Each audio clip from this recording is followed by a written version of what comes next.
Nesta. Welcome to this event on helping children thrive, how we drive a national focus on parenting.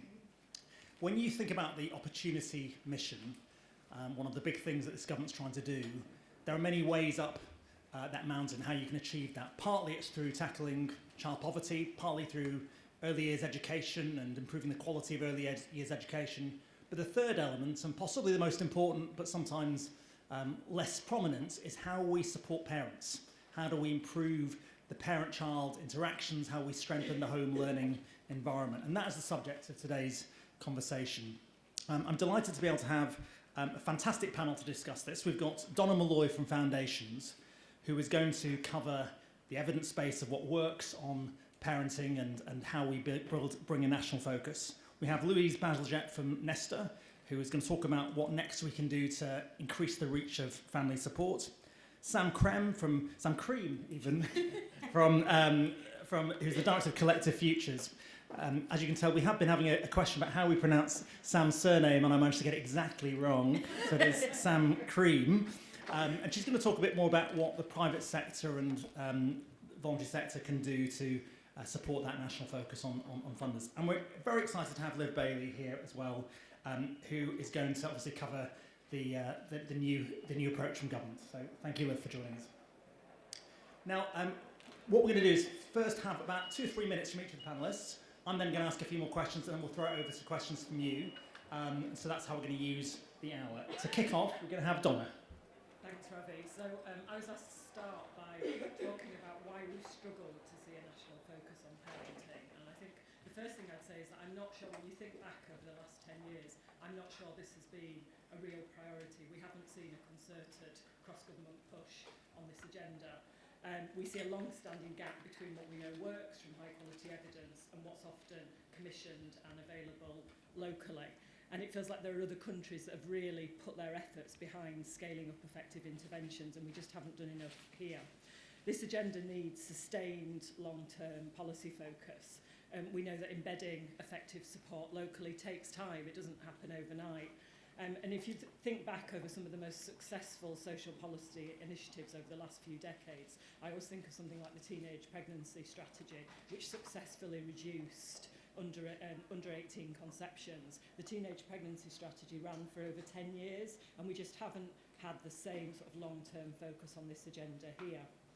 We often have the right ambitions, try to do the right things, but we don't always stay the course.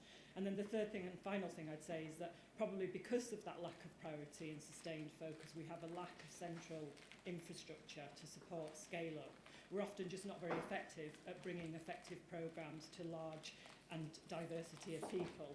If we want delivery at scale, government has a central role in enabling the infrastructure. So this is about incentivising the use of effective models, ring-fence funding, clear expectations, making sure levers such as inspection frameworks are incentivising using the things that we know work.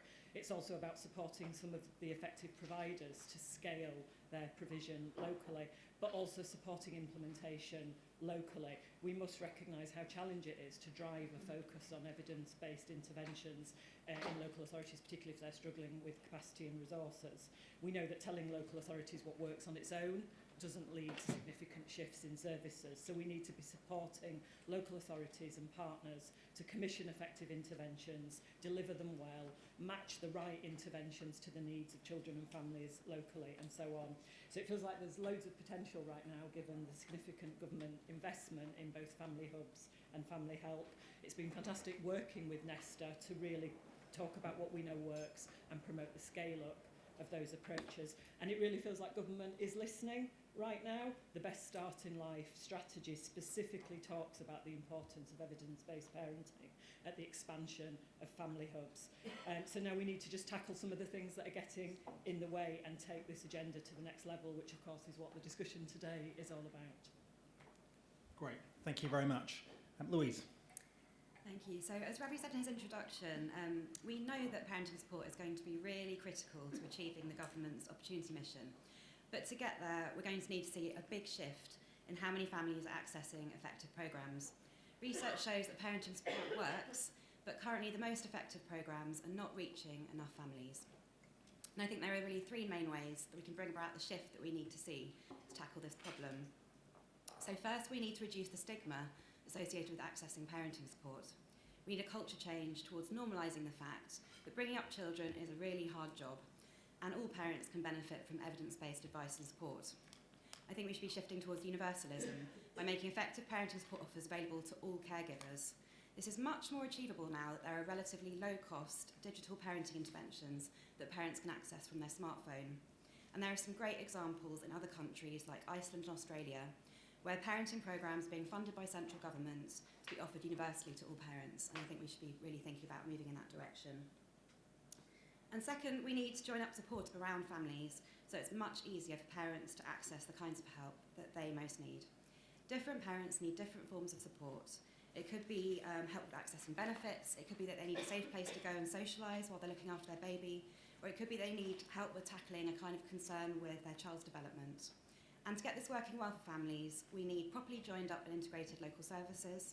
So wherever parents go to access help, they can find the services they most need.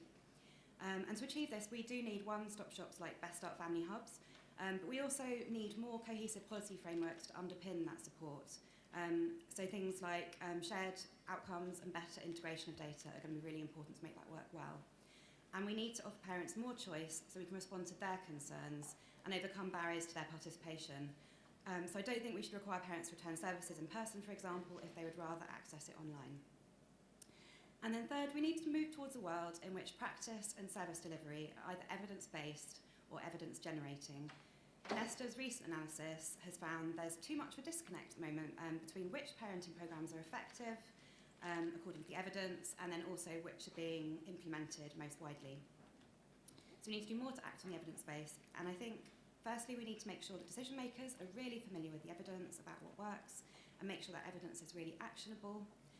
We also need a strategic agenda which can help fill gaps in evidence, because while we do have many evidence-based programmes, we also need more scalable programmes that support children's early cognitive development and that have good evidence of impact. And we don't yet have quite the right menu of parenting support programmes that we need that are impactful. And then also, where programmes are evidence-based, as Donna said, it's not a given that they'll be effective when they're implemented at scale. So we do need more policy focus on robust implementation and supporting local services with how to do that well. So I think if we can make progress on these three areas, destigmatising parenting support, joining up services around families, and scaling evidence-based programmes, we'll be in a much better position to reach more parents and drive a national focus on parenting. Thank you, Louise. Sam.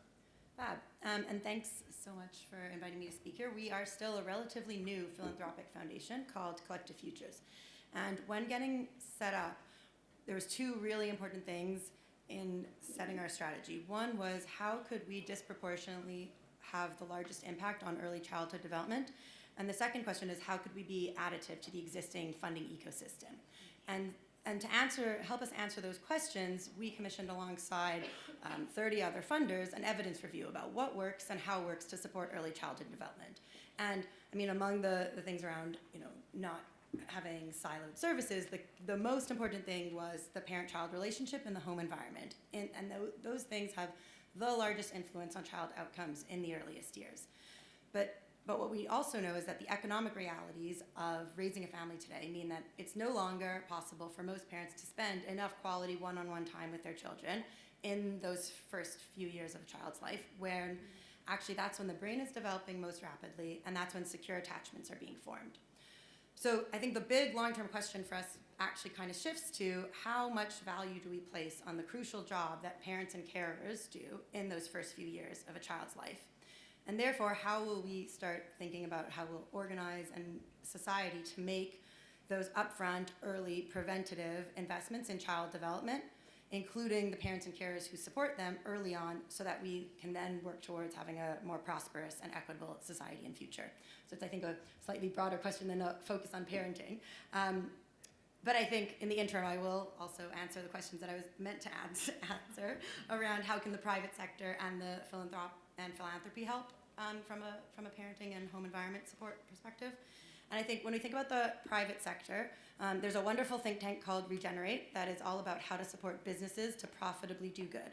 And they've just released a policy paper about 10 ideas that businesses can adopt that actually help from a flexible policy perspective, parental leave, culture and information, all about how the business, like businesses as employers, are such an important part of those first couple of years of a child's life.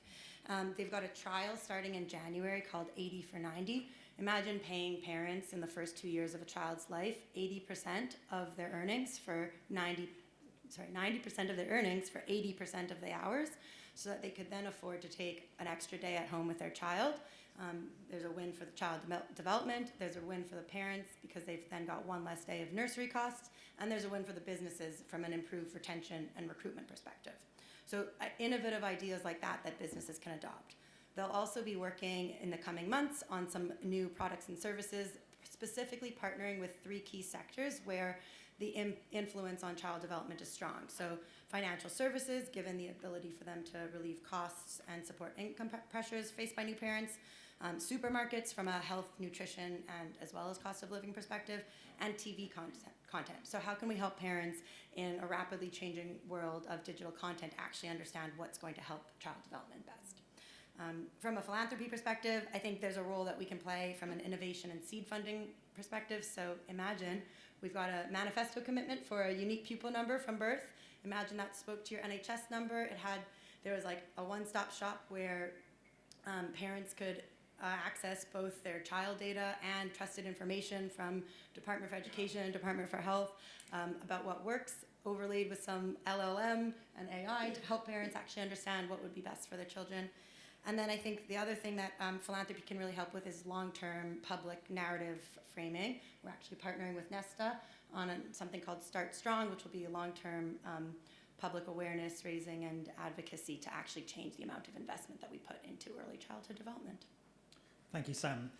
We deliberately put Liv last as the Minister for Early Education, so you can cover some of those points, but Liv, over to you.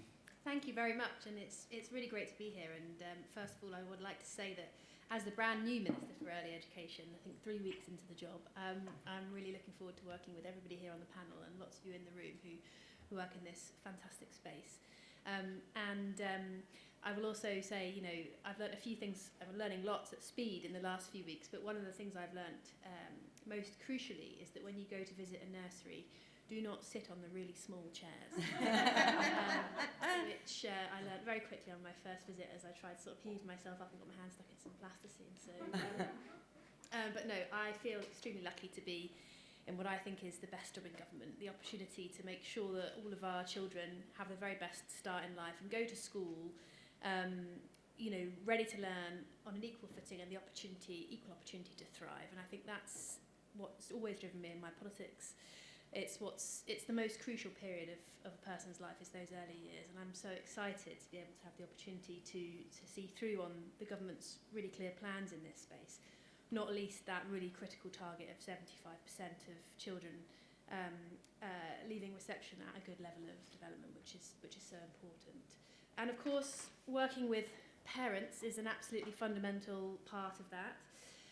As a mum to 2 wonderful but occasionally mischievous boys, I share with your view that bringing up children is hard. And my dad's actually in the room here too, I'm sure he's going to say that.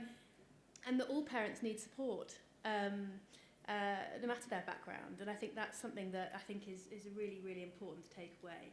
And I think that the government's got lots of plans for how we're going to do that. But obviously, first of all, it's about recognising that it is challenging at the moment for lots of people, and that starts with money, and that starts with the cost of living crisis that we've been feeling, and so that's why I'm really pleased that we're taking steps to just get more money back in parents' pockets, and the expansion of childcare there is going to be really important. That's saving parents up to £7,500 per child per year. Breakfast clubs in primary schools, which can save parents £450 a year. Restriction in the cost on uniform. And the expansion of free school meals as well. So these are all really, really important things that reduce some of that economic strain. Secondly, really good quality early years education. People have talked about the Best Start in Life strategy, which is just the most amazing Bible for me to come in and have, because it's a brilliant document. And that talks really clearly about how we've got to celebrate the wonderful people working in the early years sector, but continue to drive up recruitment and retention of staff.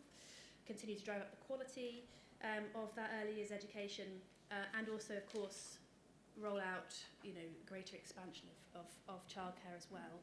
And I'm really particularly pleased with the expansion of the school-based nurseries, which we announced the second phase of. People, schools can come forward and apply now for the second phase. But having been into some of those school-based nurseries, it's making a big difference to parents.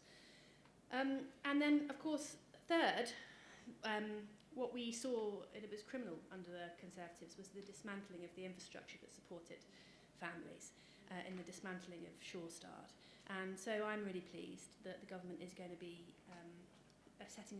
taking the best of Sure Start and setting up Best Start hubs in all of our communities, which will be informed absolutely rightly through, what works. And there's a really strong theme throughout that Best Start in Life strategy on the importance of evidence-based interventions, of having good practice hubs across the early years sector, and of supporting families with the things that we know work really, really well. So I'm really excited to be, as I say, in the best job in government, looking forward to working with all of you to make some of these things even more of a reality and to make sure that all of our children can be ready for school. Great, thank you very much. You can clap. I'm not just Liv's dad. I'm desperately trying to predict who your dad is in the audience. Right, we've got plenty of time for a discussion and questions. I want to start actually on this question of evidence. If we were having a conversation about health, it'd be inconceivable that doctors or the medical system will be doing things that the National Institute for Clinical Excellence had said doesn't work or hasn't actually established an evidence base for. But that's very different in other areas of public service. And in foundations, you've done loads of work on what works in early years for many, many years. We've also looked at, what actually gets done in local authorities. And it turns out that of the 130 odd interventions happening around the country, the top 5 most rolled out parenting programmes are not the ones with a rigorous evidence base, which is a really interesting finding. And now I suspect if I say to you, what should we do? You'll all say, well, we should be more evidence-based. But can I just challenge that for a second? Let me put the devil's advocate position for you, which is you could argue that many of these parenting programs, even if they haven't got a particular randomised trial, are applying many of the principles about what works in their own way. So do we have to be quite so exacting in our standards, given that this is not rocket science? Shall I respond to that? So I think we wouldn't say you should only deliver things that have been robustly evaluated, because that just gives you a very small pool of interventions that have been tested to that standard. I think what we would argue, though, is it's not okay that we are delivering huge amounts of unevaluated services to children and families. As you said, Ravi, we wouldn't be okay with children receiving medicines that hadn't been tested, but yet we seem to think that this is okay sometimes in social interventions. So where local authorities, partners are delivering untested types of parenting support, I think our plea would be that we evaluate and check if those things are making the changes for families that we want them to. Otherwise, we are potentially wasting money, and we could also be doing harm. Louise, do you want to come on this? Yeah, thank you. Yeah, so I think it's right that we need to get better at scaling programs that are evidence-based, but I think it's also really important that we have menus of parenting support in areas that are appropriate for the needs of the local population, and they can meet a range of different needs. And so there are areas where we have really strong evidence, and we should be scaling those programs. And then there are also areas like with children's early cognitive development where evidence is less strong and needs to be built and developed. So I think we need to get much better at scaling the things we know work. And then when there are gaps in evidence and the evidence isn't yet robust enough about scalable programs, then we need to really have a good pipeline for developing that evidence base, giving program developers the opportunity to evaluate their programs so that we can fill some of those gaps in evidence and make sure that broadly that we're then able to meet a variety of need with effective programs. Olivia, how do you see this? I think that, there's people on this panel have got some phenomenal materials that tell you what is evidence-based, and I thank them for it. But I think it's a bit of a symptom, to be honest, of the dismantling of the system that I talked about earlier on, that the system's become fragmented, underfunded, and I think that's kind of perhaps where this proliferation of a kind of very wide range of different things that perhaps we just need to refocus and get back to. We know what works. Let's make sure people have got the funding and the support and the central vision which we have in the Best Start in Life strategy, which I think we'll start to see that change. Right. I mean, Sam, I wonder whether I can bring you in on this, because one of the strengths of the very first Sure Start programmes, Sure Start local programmes, is that they were very, very community driven, and they involved local people in shaping what was happening. And that's somewhat in tension with a kind of very top-down sort of prescriptive approach. So do you see a value in that sort of local flexibility, and how do you put boundaries on it so that you don't end up with things happening that aren't evidence-based? I think it's a great question. I also think there's a question before you get to that too, in terms of what actually, who has the money to pay for robust evaluations to happen, and whether or not there's an ability to understand the components of programs, services, interventions that are evidence-based, but then can be adapted, I think, as you mentioned, and tailored to that local community context. And I think with children and families, with parents, there's so many interconnected things happening that it's rarely one thing. And if you think about it, you've got, of the children under 5 in the UK, how many of them have special educational needs? How many of them are living in destitution? How many of them are in temporary accommodation? I've been asking, I'm very curious what the intersectionality of those children actually looks like, so that we can then start to understand how do you holistically think about a child's needs. And I think in that sense, it becomes less about one specific intervention. It becomes about bringing evidence about what works and the insights to date, but then bringing that menu that Louise was talking about, but really thinking about how you adapt and tailor it for that local context.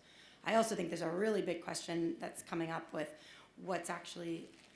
how do we quickly enough understand how interventions, programs, services are changing, and the impact, the future impact on child development that we don't really understand with digital content, with the role that new apps and services are playing on parents, are traditional RCTs that take years to evaluate, and then you've got a longitudinal study like Heckman, which we all still know and love, and quote as part of why early intervention is so important.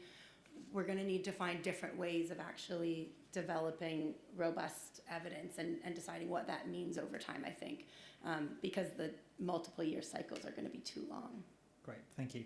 Don, I don't know whether you want to come in on this question, because it is an interesting point about the Sure Start research, which showed that Sure Start worked, but we don't quite know exactly why the Sure Start local programs worked more than the later generation. Was it more money? Was it the sort of assertive outreach that they did in the first wave? Or was it the sort of more local community buy-in? But yeah. I think I completely understand the argument that it's not enough just to focus on very specific manualised interventions, and we need to think about what do we know about what elements of practice and what types of support for parents make the most different. One of the things that I think is really interesting, the evidence base for parenting support is so strong that we can actually do analysis to look at what are the common elements of those effective interventions, and then test if they're included as part of standard practice in health visiting, in social work, in family support. Do you get the same sorts of shifts in outcomes that we've seen through very specific manualised interventions? We're doing some work on this at the moment, and I hope to really sort of explore how we do that best, so that we're incorporating those evidence-based practices as part of the interactions families have on a daily basis. Great. Liv, can I turn to you about sort of the question about stigma? So Louise actually sort of suggested we need a kind of universal approach to parenting, and perhaps we can do that more easily now with digital services, and that can make it a much more inclusive, less stigmatising process. I just wonder whether you think that's true, that we've got a problem in terms of parenting interventions being a bit stigmatised, and also how much belief you think that this should be a universal service rather than very, very targeted. I said it at the start. I think parenting's hard and everybody needs help. And I think that there's nothing wrong with that. I think so. Yeah, I would be concerned about anything which does stigmatise. I would want to make sure that you're correct, that we've got fantastic capacity through, for example, our Best Start in Life website and other things that the government's got. We've got huge capacity, and the new hubs as well. Huge capacity to have a service which people can widely access, and I think that should be really, really welcomed. Yeah. Louise, I don't know if you could say anything about is there evidence actually to come back to, of universal services, digital services actually working? Because lots of parenting services are, home visits or group-based things, quite labour intensive. What's the evidence base on, apps, videos, WhatsApp messages, etc.? Yeah, I mean, I think there is evidence. For example, we have Triple P here. Triple P Online has got evidence of effectiveness in improving child development. And then there are lots of other interventions being developed. I think one of the issues is that we haven't invested enough in the evidence base and doing enough evaluation so that we can really kind of understand how these programs can benefit families. Nesta has done our own research with an intervention we've developed called Tiny Happy People text message program. And what we found is that when you offer something universally and it's pitched as something that any parent can benefit from, there is very wide take-up. We recruited 1,700 parents in just a couple of weeks.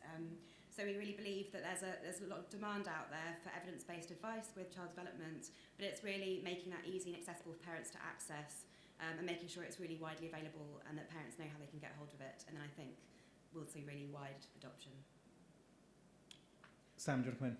Well, I was just thinking back to in March, I went and visited 3 different areas in the country, 3 different charities that we were looking to fund, and then I ended up at 3 different family hubs.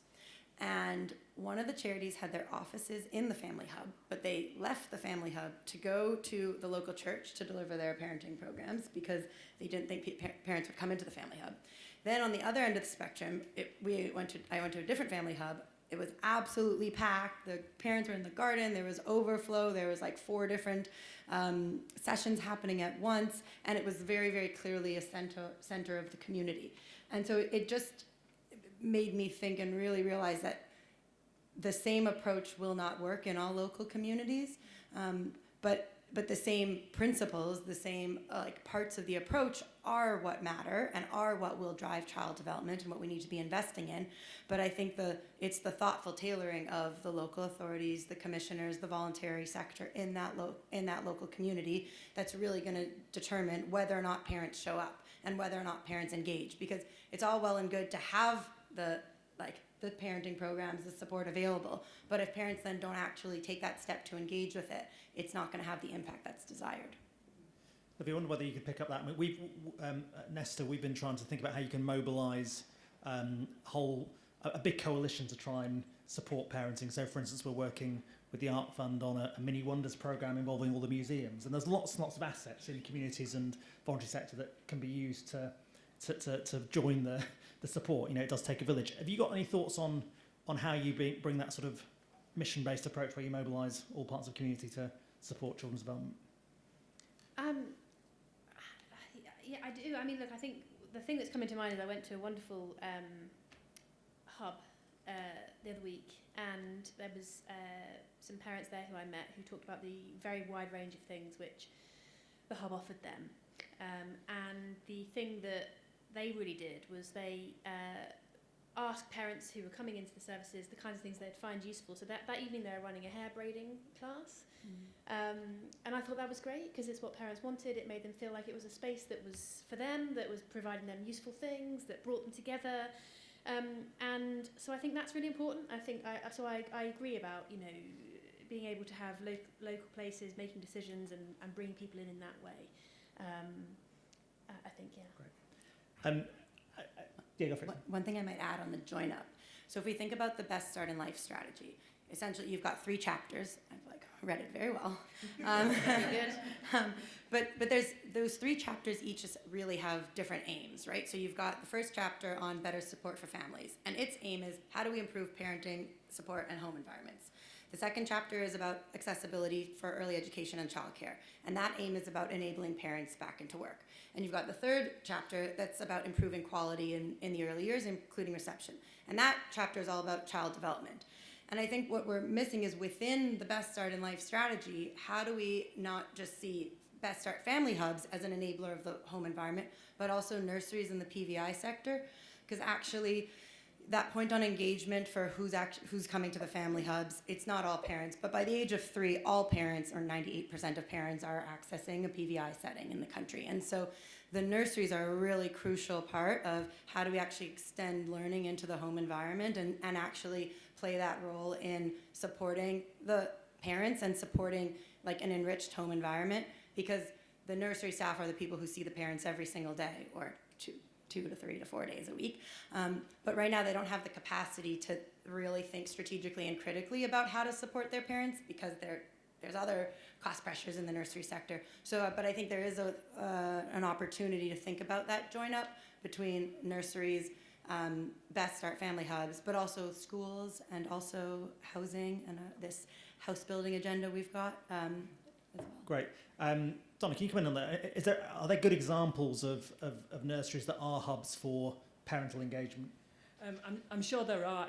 The point I wanted to make really was, I think, if we want to make sure parenting support doesn't have stigma associated with it and normalise it, it's about not layering on a parenting support service on top of all the services that exist already, but really making sure there is consensus across the system about the value of support for parents, that all parents need it, that it's in all of our interest to support struggling parents, because when children thrive, society thrives, and just making sure that parents can access support wherever they are. They don't have to go to a sort of specific service, and certainly there have been examples in the past of that whole system embedding of parenting support that has been really effective. Great. I had on this one, Ravi. There's a really interesting example of what's happening in Iceland at the moment.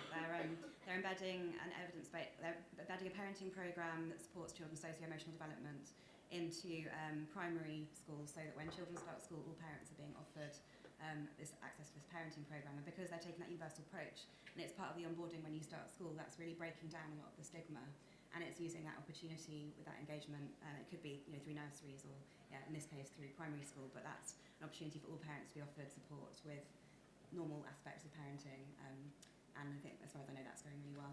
Great, that's really helpful. I'm going to ask 2 more questions and then come to the audience. So one question I think is about how do we reach people who perhaps not engaging as easily as we might like. So if you give you an example, about 20% of people don't end up getting a health visitor assessment at age 2. And you can imagine there's a high degree of overlap probably between that 20% and the people that we probably want to be engaging with. And obviously part of it is trying to make these places accessible and attractive so that people do want to engage. But what do we need to do to actually make sure we do early identification and outreach? Because that feels like a big challenge. Liv, I'll come to you first. It's crucial, and I think that we've got to be evidence-led and data-led here, and I think the government is also very conscious of this challenge. So when we're looking at, for example, the rollout of the second phase of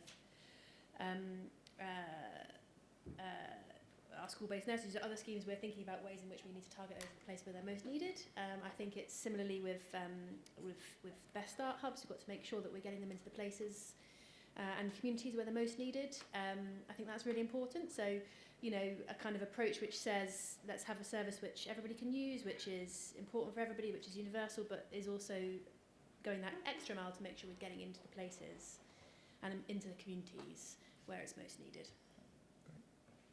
Anyone else want to come in on that? I mean, I think we know that skilled, intensive, therapeutic support for families who, for whatever reason, may not wish to access services can make a real difference. I mean, one of the, I think, strongest examples we've got of this, if we think back over the last 10, 15 years, was the rapid scale-up of Family Nurse Partnership in the UK, which targeted very vulnerable first-time teenage mothers with intensive support. And I think there was those family nurses didn't struggle to engage very vulnerable first-time parents because they'd had such high-quality training and supervision, and that's some of the best evidence we've got about how to reduce income-related learning gaps in some of the most vulnerable and disadvantaged children. And so we do know how to do this, we just need to make sure we're putting the infrastructure around this sort of support. And Nesta, we're starting work which is going to be looking at how do we use data really effectively in early years services to join up support. And it's also really important that we have good data so that we can really understand what's working in terms of parenting engagement, knowing how many parents from where are taking up services, where are they not taking up services. And then you can take a test and learn approach to trying out different approaches to engagement, which is another area of work we're going to be working on. So we can really understand if you try this approach, does it improve parent engagement? If not, okay, let's try something else. And really use that kind of those feedback loops to really understand how can we get parents engaging with the support that's available, and make sure that we're taking an evidence-driven approach. Okay. Great.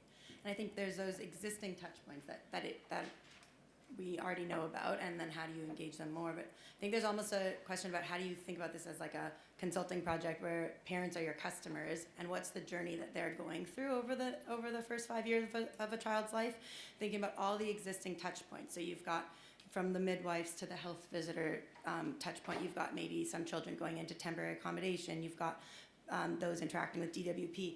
And what we've seen is there's certain communities where you've got like early years charities that are those parent champions and are providing that connective tissue. But in areas that aren't, there's an opportunity, I think, for some of the statutory services to better play that join up and that role for parents as well. So, for example, you've just been assigned to temporary accommodation. How come someone from Home Start doesn't come and visit you? Or you've got a health visitor check that's coming up, or the midwife hands you off, and then they like put you in touch with the local nursery or the local family hub, so that parents know that that Start Center is there.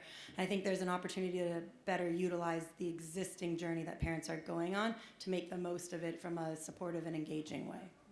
Thanks. I mentioned earlier on the research we'd done that showed that actually the most rolled out programs in parenting are the ones without a strong evidence base. I think what's interesting about that is that the Department of Education hadn't actually bothered to find out first. They didn't know that, and it just reflects, I think, and I'm not blaming this government, I think it's a historic thing about, is the department really gripping this in the way that you would probably other services like health that you really, really care about? The fact that money goes out the door, it's spent on things that don't necessarily have an evidence base, and the department doesn't necessarily try and track that. That, I think, is an issue. Now, I think it's widely recognised in the department, and I think they're thinking about it. But I think it's a question to all the panel, which is, what kind of level of grip do you think government needs to have on this? Because this is an area where I think it's been a fairly hands-off approach, and at least we should probably know what's going on, and then question mark how much intervention should there be. So, I think I've said this, but I think it was deprioritised, and the support services were dismantled under the previous governments. And when we stood in the election, Bridget Phillipson said, early years is going to be a focus for this government, and that's exactly what we've done. So the funding, we're putting our money where our mouth is, the focus, the fantastic team of people in the department who are working on this. It is back where it should be as a complete focus for the department. Great. Donna? I would add that, I think we would argue that where we know what works, and we do largely in this space, we need to really think about how we use all the levers at our disposal to make sure those services and interventions are widely available. And I think looking back over recent years, there's sometimes been a reluctance to be too prescriptive about what local authorities and partners should deliver. I feel like the mood is shifting a bit on some of that at the moment, and I think the question becomes, how do we put the right incentives throughout the system to help local authorities and partners be really clear about the things that are proven and shown to make a difference, and make it easy to commission and deliver those services well. Great. Quickly, and then we'll go to the audience. Yeah. So on that, though, if you think about Sure Start and its dismantling historically, there's also there's a policy issue, but there's a politics as well. And if you actually think about it, why did we as the public let that happen? Imagine you would have said the exact same thing, and you said it didn't actually take away people's budgets. What they did is we said the funding was then not required to be spent on Sure Starts. Local authorities still had the funding, so they could have still spent it on Sure Starts, but it wasn't a statutory requirement to do so. Imagine you would say the same thing tomorrow to the same local authorities about primary schools, and you say, no, actually, primary school is not a statutory requirement anymore, but no, we'll make sure children can access secondary school. Public would be up in arms. Parents would not allow for that to happen. And so I think there's a role for how do we frame early years infrastructure as critical public infrastructure such that it can't be dismantled over time because the politics wouldn't allow for it to happen. Louise, do you want to come in? Yeah, and I just wanted to add, so I think in terms of central government leadership, I think it is really important that they're very clear about what works and kind of which programs they think should be most widely implemented. I think also just in terms of the tackling the stigma, I think I really want to see a raised ambition in terms of how many parents we try and reach, because I think that's part of the culture change towards better early years experiences, better home learning environments, parenting, supporting early childhood development. And then thirdly, I think we also need to see central government really driving also and supporting high quality implementation, because it's not enough just to train people. We actually need to see high quality implementation so that the parenting support is effective and achieves what we're trying to achieve. Great, thank you very much. Let's go to questions. We'll take two or three at the same time, and then so why don't we do front row, two there, and then lady behind.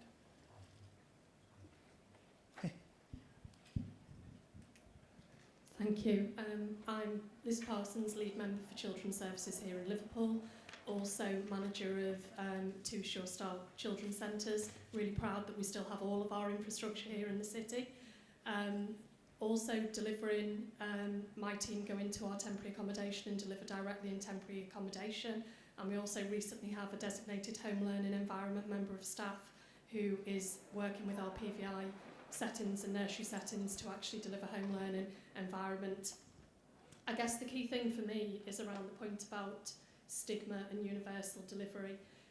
Parenting programmes are fantastic, they really make change, but you only do that and get parents on it if you have a relationship with them in the first place. And what we've really lost since we lost the ring fence for Sure Start is the ability to deliver those wider, softer touch services that build relationships with families and break down those structural barriers so that people actually come through the door. And I guess my plea to you, Liv, is to make sure that actually that ring fence goes back in, because as a lead member in a city that is one of the most deprived cities in the country, that has had, you know, over a decade of austerity, lost millions from our local authority budget, trying to have the argument with finance that something that's non-statutory and not ring-fenced is a priority, and yet we know that if we get it right in the early years, in those 1,001 critical days, we actually save on criminal justice budgets, on health budgets, and it's trying to build into local authorities again that actual sight beyond an election cycle. And unless you have the courage to do that as government, we're actually not going to make change. So my plea is to put the ring fence back. Okay, thanks. Let's take this one. Hi, I'm Angela. I'm a parent of 2, and as a result of complex needs in my son, have had parenting classes, local support, Sure Start outreach, all the rest of it. In fact, I've literally just received a message from my family support worker who is clearly working on a Sunday. I've had a huge amount of very excellent, empathetic engagement with professionals in this area, but as soon as it goes beyond their initial engagement with us as a family, I then face a system that is very judgmental and risk-based and very difficult to navigate. So the stigma really comes from that, not from the people on the front line, but from the people who stand behind that, who say, no, the budget's not there, no, you can't have that. Actually, this has got to go to panel and it disappears into a black box, and I know nothing about what happens after that happens. So actually accessing that support isn't the issue for me. The issue is, how do we create a system where empathy and support for families and proper communication with families is throughout the whole system, rather than just in those very, very overstretched frontline workers who, you know, are doing their damnedest to make sure that their families do well. I'd be interested to know, how do we make the system work around families better? Thank you.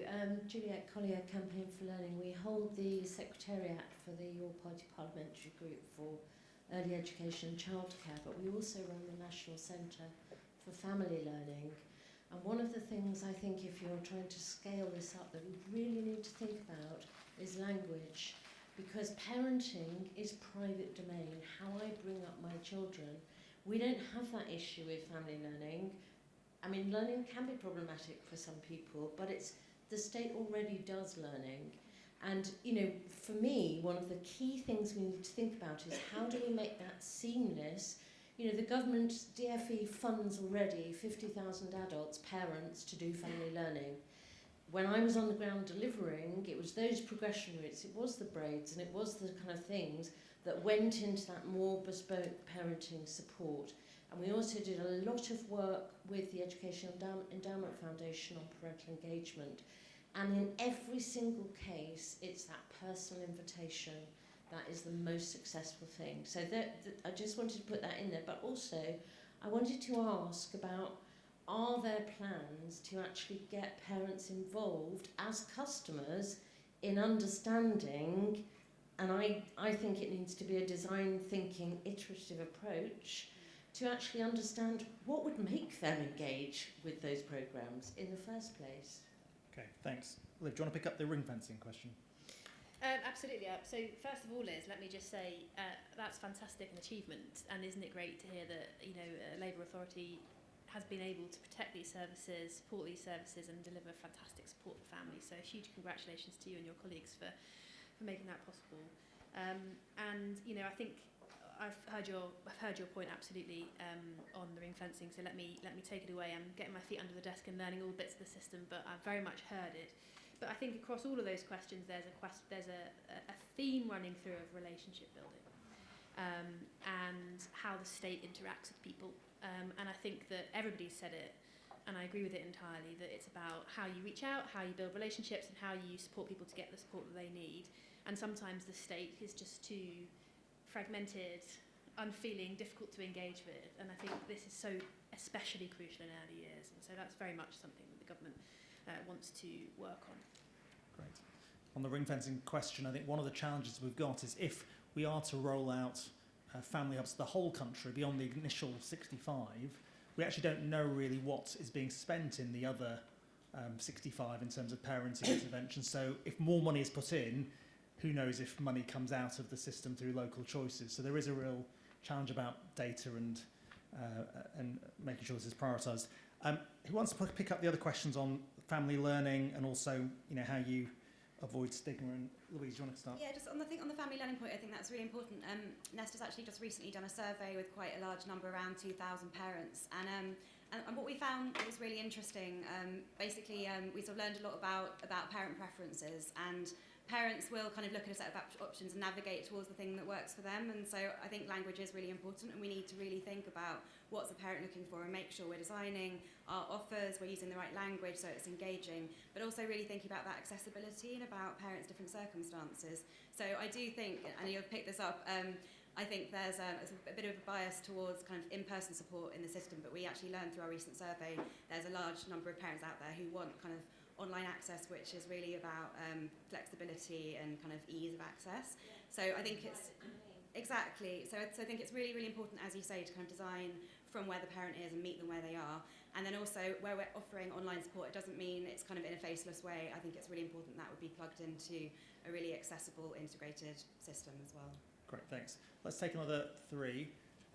Gentleman Sorry, here. I think I was lady next here. in line, but I don't know if you pointed to me. Okay, why don't you start, and then we'll take two from the front. Yeah. Hi, thank you. Clem from Regenerate, and thank you, Sam, for the shout out earlier. The panel briefly touched on the role of business and the private sector in helping parents. So we speak to many businesses that are already doing great things to support their parents, their working parents, and our research also shows that businesses are really keen to do more to help. So my question is really about what about those other businesses, those that could do more to help, but many may not be aware of what's in their power to do more to help, or they don't feel that they have an easy way to connect with the government on this agenda to help further. What more can be done to seize that opportunity, and from a government perspective, what support and action would be most helpful from businesses? Okay.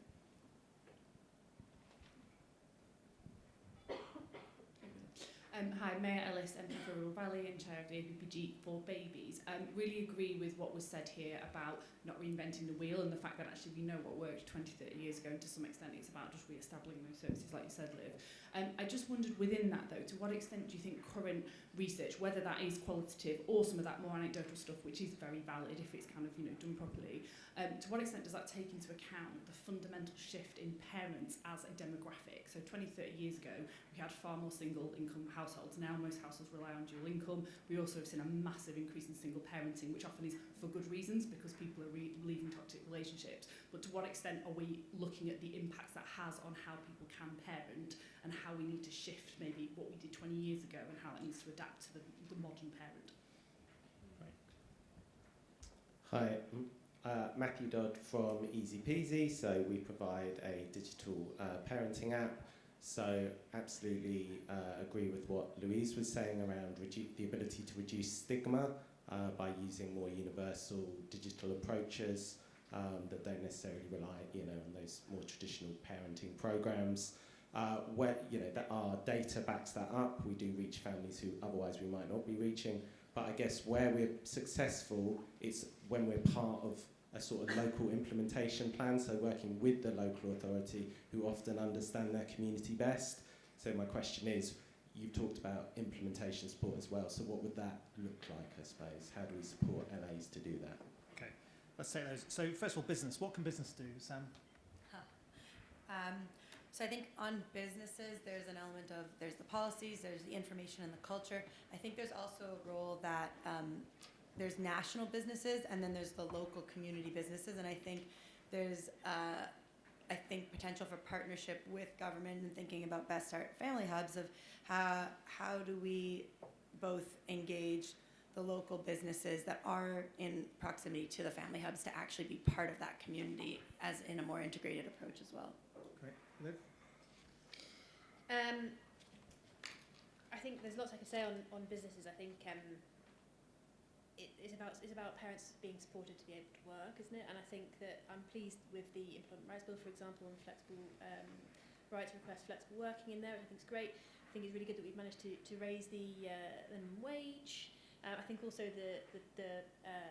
obviously the massive expansion of the childcare entitlement is really helpful for enabling parents to get to work. So that's a really important thing. I know, that works for both parents and businesses to get people into the workplace. But there are many things more I could say on that. Look, and I think, Maya, your question is a really good one about the changing nature of parenting and the challenges that parents face today are so different. YouTube, screen time, the kind of huge range of different things which parents are now navigating, and I think your challenge is the right one. And that's where, so much of today's conversation is relevant as well, about making sure we're using evidence-based interventions to address that, and also working very closely to one of the previous questions with parents themselves to understand the challenges they're facing and how government might help. Thanks. Just pick up this point about implementation support. You often hear people say, look, we just need to roll out what works. We know what works, just roll it out, as though that's an easy thing to do and innovation easily diffuses. What would good implementation support look like for a big parenting program? Maybe I'll ask Donna and Louise. Donna, you go. Yeah, really good point, Ravi. I mean, what works evidence will only tell you what has worked with a specific population at a specific point in time. It won't tell you what to do in your specific local context. So good implementation support is about helping decision makers locally reflect on what we know from impact evaluations, think about the needs of their population locally, think about the skills of their workforce, think about cost and feasibility, and then make structured evidence-based decisions based on that evidence in order to come up with a plan for how best to strengthen their local offer for parents. And that's work that we do, it's work Nesta does and lots of other organisations, and is absolutely crucial to achieving what we want to achieve in terms of this agenda, I would argue. There's so many questions. Well, I think I might just try and go to as many as possible, if that's all right. Let's take one here then. Gentle lady at the very back, and then the lady there. Hi, I'm Matt Buttery from Triple P. Thank you for the shout out. Given that, is there a risk and an opportunity here with what we're doing with parenting?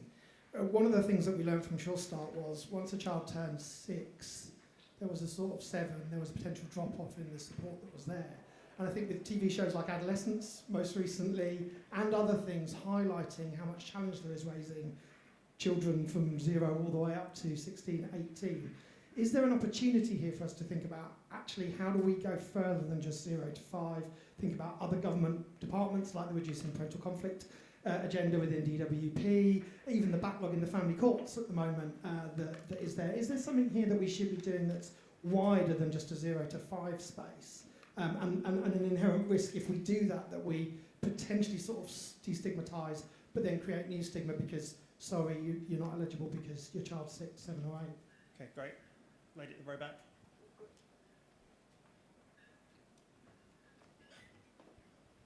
Thank you. Hi, I'm Shirley Proctor, councillor in Trafford Council next to Manchester.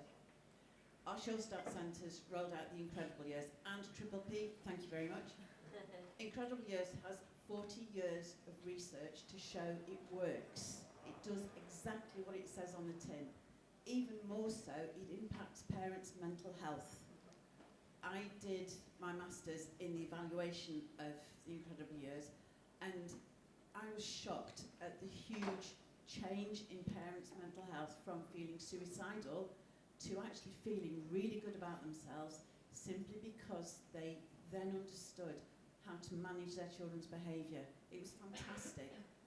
Problem we have in Trafford, we're the 5th lowest funded council in England. And we are really struggling financially. We desperately want to roll it out again. The Tories closed all our Sure Starts bar 2. We want to deliver Incredible Years and Triple P because we know they work. But we need the funding. Please, can we have it, Livia? Okay, and then third question. Thank you. Hi, I'm Joan Ralston, early years here. Early years professional and local early days champion. Sam, thank you so much for the recognition of the amount of under 5s who use the PVI, which includes childminders. It's really refreshing to not have to shout that myself. You stole my line.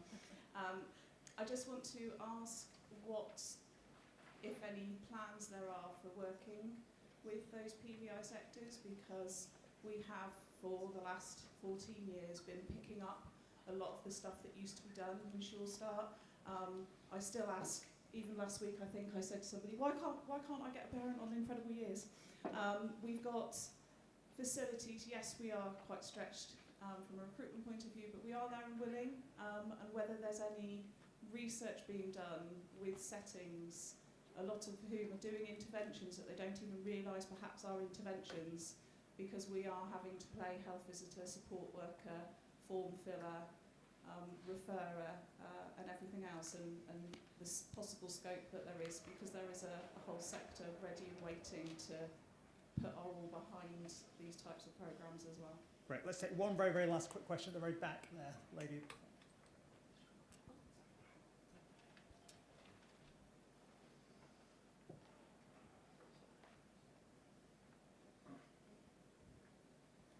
I think it was me. It was a bit difficult to know. Something that was said over there, and I've talked this before then, about the cut-off at 6. I'm a governor of a school where we've got an awful lot of problems with parents who are completely unsupported, and the only support they have is their child, which leads to an awful lot of oversharing of what I would consider to be adult issues with children, and also with children missing school because their parent can't cope alone. And I don't think we're putting enough support into looking after the parents, not as parents, but as people, so that they are not, that they haven't got, particularly people that are not in paid employment. They're very isolated, they're very alone. And as I say, it's leading to mental health problems in the children because of oversharing of adult problems. They know about the problems with housing, they know about financial issues, which are not children's issues, but the parents have nobody else to share with. So looking after parents as people, not just as parents, seems to be something that's really important. We're trying to do it in school, but that's not what schools are there for. Schools are there for education. But providing adult support to people as adults and not just as parents is really important. Thank you very much. We've got very little time, but Olivia, do you want to come in on sort of parental mental health in particular, and also over 6s? And no, and look, I think that's they're all really great questions, and I would say one of the things that we're going to do with the Best Start in Life Hubs is actually it's going to be for full childhood support. So thank you for giving me that opportunity to say that, Matt. Because it's 0 to 25, because it's about that whole support for the family right the way through childhood. And it's also about joining up all of the different bits of government services. So this government's also committed to proper expansion of youth services, for example. And so it's about making sure all those things work together, speak to each other, and provide a service which is, as I said earlier on, not fragmented, so that young people aren't being passed from pillar to post around different services. And of course that's also a crucial way of providing the support that parents need, as well as the government's wider agendas around improvements to mental health support, which is obviously so crucial here as well, because it's so difficult, as everybody will know, on NHS waiting lists for mental health support, something which this government's determined to do something about. And also, may I just briefly say a huge thank you and recognition to those working in the PVI sector, because it's such an invaluable and important part of our childcare infrastructure. I'm extremely grateful to everybody who works in those settings, and this government's got your back. We're very determined to work to support staff across our early years settings so that they've got that opportunity for progression and a range of different measures that are discussed in the Best Start in Life strategy. So I just wanted to finish by saying a big thank you. Thanks, Liv. Sam, can you say anything about the PVI sector? And then Donna, can you just come in on either parental mental health or the over six, and whether we need more evidence on those things?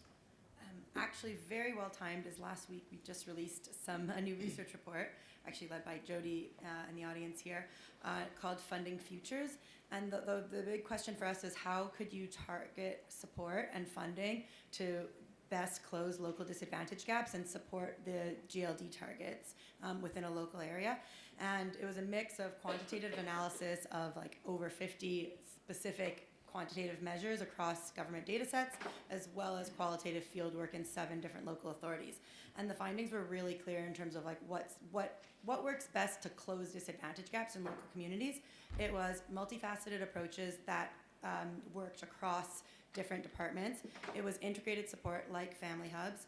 It was outstanding nurseries. So actually the proportion of outstanding PVI settings in a local authority had a statistical impact on how effectively the local disadvantage gap was closed.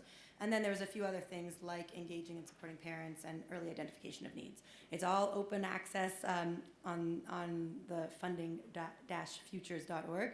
But I think it really clearly shows the importance of the PVI settings and of having quality in the PVI settings as well.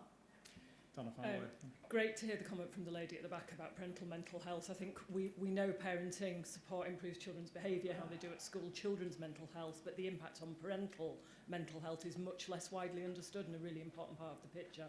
And just to say, Matt, absolutely, we can't just think about early years. We know parents need support throughout childhood and adolescence. And just to finish by saying we are producing for the DFE practice guides, which summarise the strongest international evidence about what works to improve children's outcomes. And the next one is on parenting 11 to 19-year-olds, and we'll set out what we know about how best to support parenting at that crucial stage of children's development. Thank you very much. Thank you very much to the panel. Thank you for your great questions.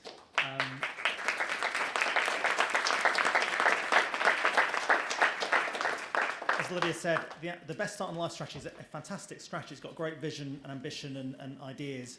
I think we probably need the same kind of ambition in terms of the funding and the support for generating evidence and diffusing it, but there's a lot to build on, and I know a lot of people in this room and on the panel are keen to work with government to support it. So thank you very much.